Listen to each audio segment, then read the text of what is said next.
السلام عليكم ورحمة الله. أهلا بيكم. النهاردة هنعمل فيديو جديد اتطلب مني. أنا قلت قبل كده في الفيديو من الفيديوهات بتاعة التفصيل بتاعتنا إن احنا لما نيجي بنرسم الباترون بتاعنا بنرسمه في كراسة سكتش زي دي كده، اللي هي مربعاتها صغيرة. بنحتفظ بكل باترون بكل مقاس بالشكل ده. طيب احنا بنرسم ازاي الرسومات هنا بالمقاسات عشان تبقى مقاسات مظبوطه؟ قلت قبل كده ان احنا بنجيب ورقه من الكراسه بتاعتنا من نفس الكراسه وبنعملها مسطره بالشكل ده. اهي كراسه اهي، هنبتدي هتنيها كده في بعضها كده زي المسطره.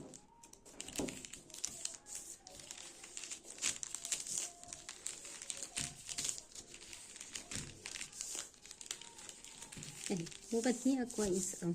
هنا عندي كل مربع من المربعات دي انا بحسبه 1 سنتي، لان احنا هنعمل مجسم صغير او باترون صغير بنفس المقاسات الطبيعية بتاعتنا. يعني لو مثلا طول الجنب 20 سنتي بروح رسمة على الكراسة هنا 20 سنتي بالمربعات دي، يعني هنا مثلا 20 سنتي، لان كل مربع من المربعات الصغيرة دي انا هرقمها دلوقتي تبقى ب1 سنتي، يعني كأنها مزورة طبيعية بس بمقاس مصغر.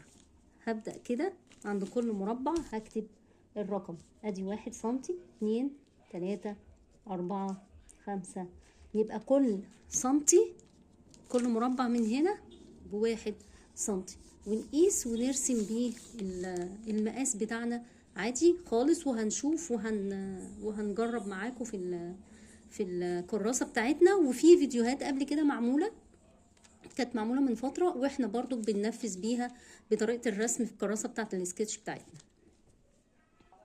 كده انا خلصت رقمتها كلها اهي، جت الورقة ديت معايا 60 سنتي، يبقى كل مربع من المربعات دي معايا 1 سنتي. تمام كده.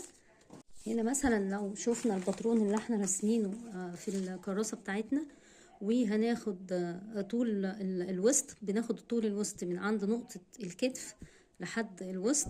لو جينا قسنا كده بالمنظورة بتاعتنا ديت اللي احنا عملناها بنلاقيها 40 سنتي زي ما هي مكتوبة معانا في البيانات بتاعتنا. يعني دي مصغرة للمزورة الكبيرة، لان احنا اصلا بنرسم على ورقة صغيرة، عكس ما هنرسم على ورقة كبيرة. في الباترون بتاعنا بنستخدم المسطرة الكبيرة بتاعتنا اللي هي 50 سنتي، وبنستخدم المزورة بتاعتنا. دي كانت طريقة سهلة علشان اوصل لكم بيها الطريقة بتاعة المسطرة، وان احنا نعرف نرسم الباترون بتاعنا، يبقى بياناته في صفحة والباترون بتاعنا في صفحة تانية، ونحتفظ بيه ونرجع له في اي وقت. يا ريت ما تنسوش تشتركوا في القناة وتفعلوا زر الجرس وتدعمونا وتقولوا لنا رأيكم في الفيديوهات بتاعتنا. بعد كمان ما غيرنا اسم القناة، قناتنا كان اسمها بستان فن التفصيل، كانت للتفصيل بس انا دلوقتي نزلت عليها محتويات تانية. انا قررت ان اي محتوى او اي حاجة انا عرفتها وتعلمتها هعلمها لكم وانزل بيها فيديوهات. فان شاء الله في وصفات للطبخ، في صناعة الشموع، وفي صناعة الكونكريت، في كروشيه، يعني اي حاجة انا عرفت عنها اي معلومة ان شاء الله هعمل لكم بيها فيديو وهتعرفوها بطريقتي السهلة والبسيطة. شكرا ليكم وشكرا لمتابعتكم.